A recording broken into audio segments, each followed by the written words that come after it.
you have it, folks. There you bloody have it. Blackburn Rovers coming out of Brentford with a point, despite going down to 10 men early doors in a game that, to be honest with you, it could have gone a different way. Could have gone multiple ways, if we're completely honest with you, as Rovers started the game in tip-top form and they looked the better side. But fortunately for Brentford, they got themselves a little bit of luck with that controversial red card potential. I need to look at it all again, the bits and the pieces that make up that decision. But ultimately, yeah, a little bit of lucky Brentford to get the one-man advantage for the vast majority of the game. But it was Rovers who took the lead and also got themselves right back into it at the death. The first goal, courtesy of Joe bloody Rothwell. Take a bow, sunshine. That goal was an absolute treat. If you haven't seen it, make sure you check it out on the Quest or on the YouTube highlights, whatever it is, whenever it comes out. Maybe even on my Twitter feed if you want to have a look at it that way. That's the best place to check it out anyway, right here, right now. But yeah, it was a goal that he created and a goal that he put in the back of the net with a scintillating run like he does. Of course, showing why he is in this squad and why we've put the faith in Joe Rothwell. Dazzling little run from midfield.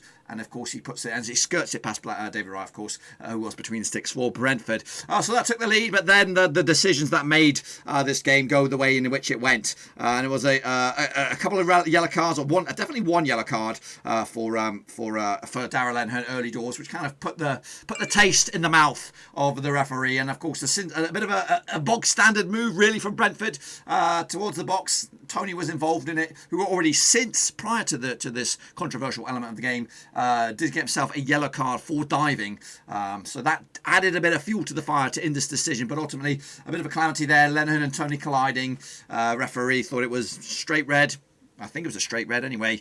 Either way, he got himself sent off and ultimately rewarded Brentford with a penalty. To be honest with you, if I'm going to put my hand on my heart and looking back at this now that I don't know what the final result was or is, I would say it was a penalty. Do I think it was a red card offence? Probably not. And I think, to be honest with you, if that earlier incident didn't happen and he wasn't already in the book, I think it would have just been a yellow card. So if it was a straight red, I think that's a bit harsh. If it's a second yellow, then I understand. But yeah, it's a little bit, to be honest with you, it was a bookable offence if you look at it that way. But to double bubble us or triple bubble us really with that, with the red card and then of course the penalty, which Toney of course converted as he does to become joint top goal scorer in the Championship right now alongside Adam Armstrong. So 1-1 it was, and again 10 man advantage, 10 men against 11 men for the vast majority of this game. I don't even know what minute of the clock it was. I don't even know. But anyway.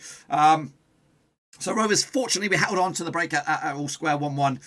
But again, it was I'm sure maybe a motivational speech by Toney Mowbray to keep the belief with Rovers, and you could see it. Again, we had the watch long, of course, for this game. You could see the mentality of Rovers was to be defensive and not really make the push too early, because of course, if you were to make the push too early, you would leave the gaps at the back, which with the players that Brentford do have, they could have ripped us open a new one. And unfortunately for them, they couldn't do it. They couldn't break us down until a little bit later on. Canos with a nice little creative bit of effort, and of course, he put the back of the net to make it 2-1 to give Brentford the lead. And at that point, you know what, I thought it could be a 4-1, 5-1, something like that, because they have, like I said, the tools in the locker, Brentford, to be up or thereabouts at the end of the season. Toney was still on there despite a yellow card and some other changes, and Bemba comes on as well, but to little to no effect. Those changes and the players on the pitch didn't really take advantage of that one-man advantage, and Rovers just held on tight, and we just kept on pressing. I think there was a switch, a moment in the game around about the 82nd minute mark, where Mowbray decided to flick the switch and said, you know what, guys, now's the time to go for it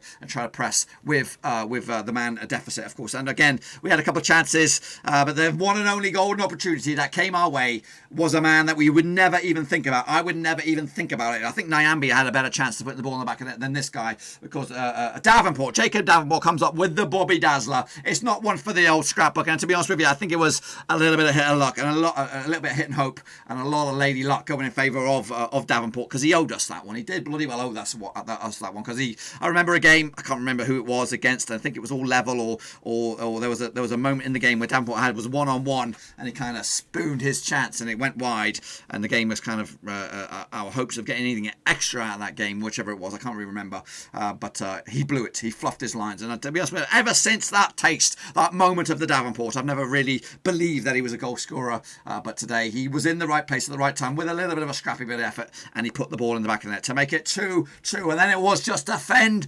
and ultimately, point from this game. To be honest with you, I think I made my prediction early doors in a championship prediction video, and I did go for a draw on this one, but At the start of the game, 11 against 11, I think we would have comfortably won this one, maybe 3-1, 3-0, something like that. The signs were there. Brentford were a little bit hesitant to go forward. Rovers were seeing a lot of the ball, a lot of chances, and again, a great goal there by Joe Rothwell to put the balls in motion. But the referee, amateur referee at EFL level, it's starting to get on my tits. That's why we see it week in, week out. There was a couple of opportunities there today for Rovers when we had possession with 10 men going forward, and an incident came up, and it was a bookable offence. But you know what? You could wait till the advantage had kind of panned its way out.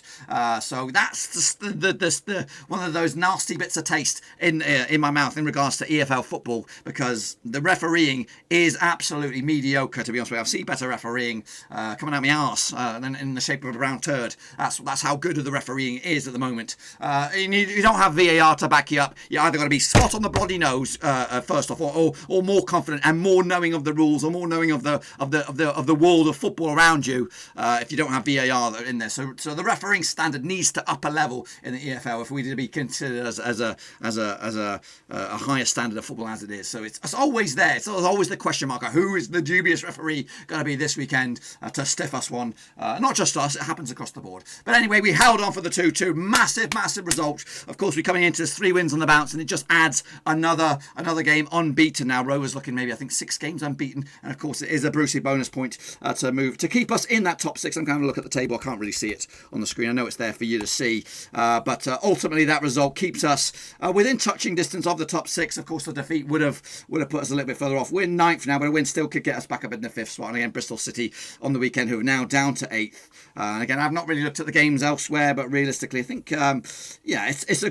good situation. And again, I did expect a tough one here and out, and again, the result is massive for us. Also keeps Brentford within touching distance as well. So that's it, 2-2 in the end. A little bit later on, we'll have a detailed review of the match. We'll take a look at what the fans have to say and hear what the gaffer has to say. I'm sure he's going to be very, very happy, just like this guy. 2-2 in the end. Let's get cracking. We'll be cracking again for the Bristol City game on Wednesday. I believe it's on Wednesday. Let me just double check. Yes, it is Wednesday, so we'll have another watch along right here at Blackburn Rovers. So make sure you bang the thumbs up, bang the subscribe, and also check out the links across the screen there.